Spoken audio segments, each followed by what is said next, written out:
Get richer through scripture. Get richer through scripture. Get richer through scripture. Get richer through scripture.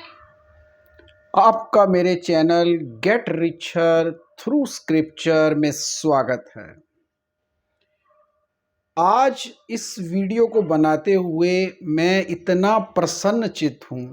कि नाचने का दिल कर रहा है, क्योंकि जो खबर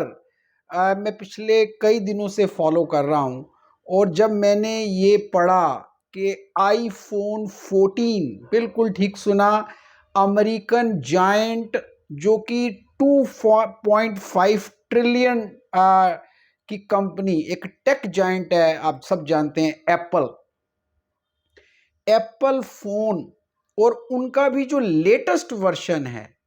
आईफोन 14, वो मेड इन इंडिया, हमारे देश में वो मैन्युफैक्चर होगा और यहाँ से वो रिलीज होगा। और जहाँ जहाँ भी वो, जिस जगह भी वो कंपनी, हमारी जो एप्पल कंपनी है, वो भेजेगी। लेकिन उसकी जो लेटेस्ट फ़ोन आईफोन 14 जो है, इस दिवाली, ये जो दिवाली आ रही है, अक्टूबर 24 को दिवाली है,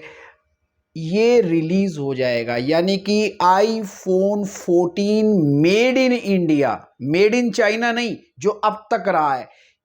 जो एप्पल फोन, जो आईफोन, जितने भी उनके वर्जन्स आए हैं, ज़्यादातर वो जो है, वो आपको पता है चाइना में बन रहा है। लेकिन हाल ही में दो बड़े कारण, कोविड के दौरान और इवन कोविड के बाद भी, चाइना जो है, उन्होंने जो लॉकडाउन्स हैं वो इस तरह वो उन्होंने मैनेज किए हैं, इस तरह उन्होंने अभी भी लॉकडाउन्स जो है ना लगाए हुए हैं कि प्रोडक्शन जो है एप्पल फ़ोन, जो आईफ़ोन है, उनकी उस कंपनी के अनुसार नहीं हो पा रही है।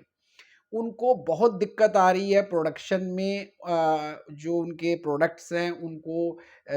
दूसरे देशों में डिस्ट्रीब्यूट करने में। अब और दूसरा बड़ा कारण,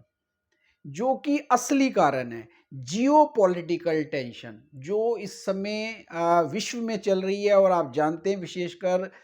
अमेरिका और चाइना के बीच में एक कोल्ड वॉर जो है, स्पेशली ये ताइवान को लेकर, और रशिया यूक्रेन वॉर के बाद इतनी तेज हो गई है कि उनके संबंधों में और ख़ास करके उनके व्यापार पर इसका बहुत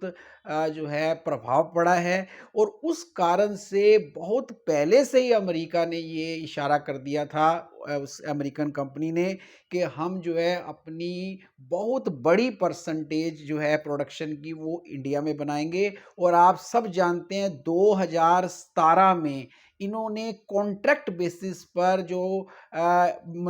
आईफोन्स हैं वो इंडिया में बनाने शुरू कर दिए हैं। अब इस समय जो मुख्य तीन कंपनियां, फॉक्सकॉन, पेगाट्रॉन और विस्ट्रॉन जो कंपनी है, ये इस समय आईफोन्स जो हैं वो बना रही हैं एप्पल कंपनी के बिहाफ पर। और इस समय और बड़ी खबर जो आ रही है, हमारे इंडिया के जो बड़े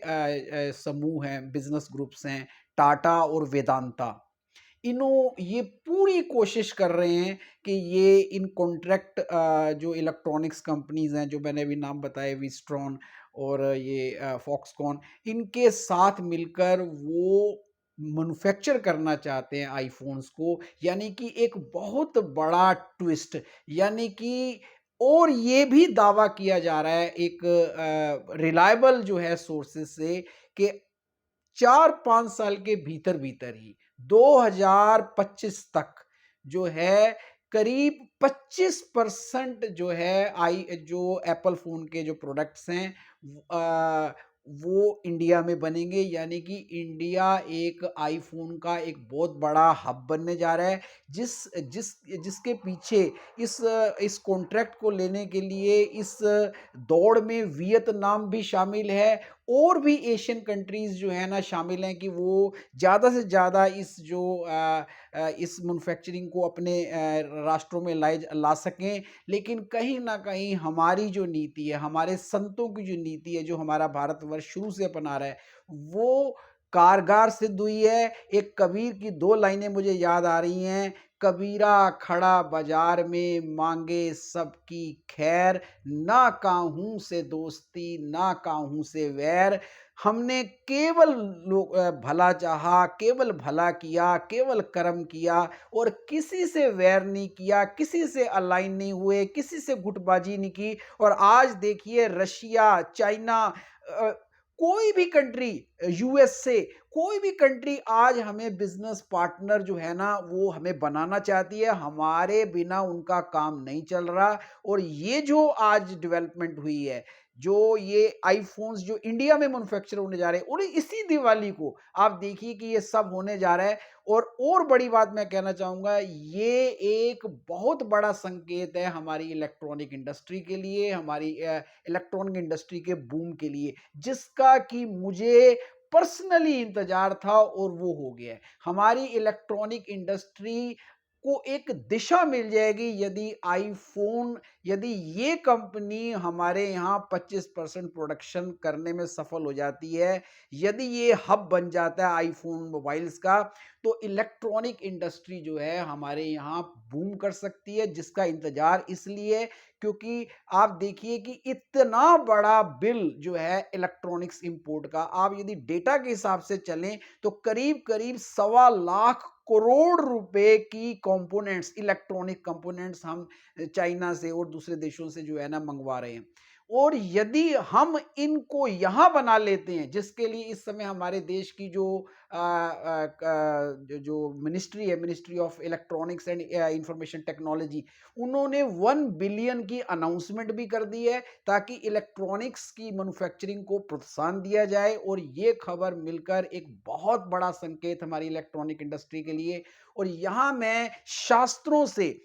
4-5 बातें, सूत्र इलेक्ट्रॉनिक इंडस्ट्री की डेवलपमेंट और इसके जो है ना चहुमुखी विकास के लिए कहूँगा। एक तो मैंने ये कहा कि ये जो हमारी जो नॉन अलाइन्ड जो हमारी पॉलिसी है, जिसके बारे में कबीर कहता है कि ना काहू से दोस्ती, ना काहू से वैर, ये हमारे लिए एक जो है ना एक अपॉर्च्युनिटी बनकर आई है। और मैं आगे कुछ बातें कहूँगा और वो सबसे पहली बात है कि हमें इलेक्ट्रॉनिक इंडस्ट्री में यदि बूम लाना है, तो हमें यहाँ से अपनी टैलेंट का ब्रेन ड्रेन रोकना पड़ेगा। यानी कि जो लोग हमारे आईआईटी से, हमारे एनआईटी से, हमारे जो है ट्रिपल आईटी से, हमारे जो मुख्य संस्थान हैं टेक्नोलॉजी के और इलेक्ट्रॉनिक्स के, वहाँ से निकली हुई प्रतिभा विदेशों में ना चली जाए। हमें उनको रोक के रखना पड़ेगा, अच्छे पैकेजेस देने पड़ेंगे, उनको आर&डी और इनोवेशंस में एंगेज करना पड़ेगा। स्टार्टअप्स को खास करके इलेक्ट्रॉनिक्स फील्ड में ज़्यादा से ज़्यादा स्टार्टअप्स इसमें आएँ, हमें इसके लिए प्रोत्साहन देना पड़ेगा, सीड मनी जो है वो देनी पड़ेगी ताकि टैलेंट रुकेगी तो आर&डी होगी। और दूसरी मैं बात कहूँगा कि आर&डी बढ़े, रिसर्च एंड डेवलपमेंट जो है ना वो बहुत बड़ी चीज़ है, विशेषकर इलेक्ट्रॉनिक्स में, क्योंकि यहाँ जब तक जो है नई इनोवेशंस नहीं आएँगी, नई टेक्निक्स नहीं आएँगी, नए मेथड्स नहीं आएँगे, हमारी मैन्युफैक्चरिंग बूम नहीं कर सकती। और सबसे बड़ी बात जब रिसर्च की चलती है तो मैं हमेशा कहता हूँ, ये जो हमारा आज्ञा चक्र है, जिसे हम थर्ड आई कहते हैं, जो हमारा जो है 6वां षष्टम चक्रम जिसे हम कहते हैं, ये जागृत यदि हो गया, तो और इसके लिए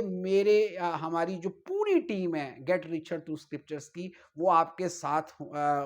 तैयार है। इस चक्र को यदि हमारी टैलेंट जागृत कर यदि आर&डी करती है, तो आर&डी पे एक सबसे बड़ी बात आती है कि रिजल्ट जो है ना वो हमें जल्दी नहीं मिलते। इस आज्ञा चक्र के जागृति से हम जल्द से जल्द जो है ना आर&डी में रिजल्ट आ सकते हैं, इनोवेशंस को इन्वेंशंस में, प्रोडक्ट्स में जो हैं वो कन्वर्ट कर सकते हैं। और बड़ी बात जो मैं साथ में कहना चाहूँगा कि हमारे को यहाँ पर हाई-टेक मशीनरी शुरू में इंपोर्ट करनी पड़ सकती है, चाहे वो ताइवान से, चाइना से या हमें कोरिया से, ख़ास करके जो डाइसिंग मशीन्स हैं, जो वेफ़र को कट करती हैं, चाहे कुछ हमें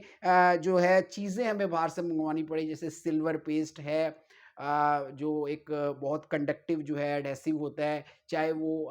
सेरेमिक के सबस्ट्रेट्स हैं जो जो हमारे इस सेमीकंडक्टर और चिप मेकिंग इंडस्ट्री में काम आते हैं। दूसरी बड़ी बात जो मैं कहना चाहूँगा कि टूल इंजीनियर्स हमें चाहिए, जो टूल एंड डाइज़ जो बनती हैं, जो फिक्सचर्स बनते हैं, जो जिग्स बनते हैं, टूल्स जो हैं डिज़ाइन करने वाले, बनाने वाले, जो कंप्यूटर एडेड डिज़ाइनिंग के थ्रू जो सोफिस्टिकेटेड टूल मैन्युफैक्चरिंग, जो सोफिस्टिकेटेड टूल मैन्युफैक्चरिंग के स्किल्स जो हैं ना, वो हमें कहीं न कहीं चाहिए। इसके लिए राइट मशीनरी हमारे यहाँ बने, राइट मशीनरी इम्पोर्ट हो, राइट जो है वो रॉ मटेरियल हमारे पास आए। शुरू में यदि हम ये इम्पोर्ट भी कर लेते हैं, तो बाद में यही चीज़ें हमारे यहाँ मैन्युफैक्चर होने लगेंगी, क्योंकि मैं एक बात स्पष्ट कह दूँ अपने श्रोतागणों को कि एक बार इलेक्ट्रॉनिक यहाँ बनना शुरू हो गया,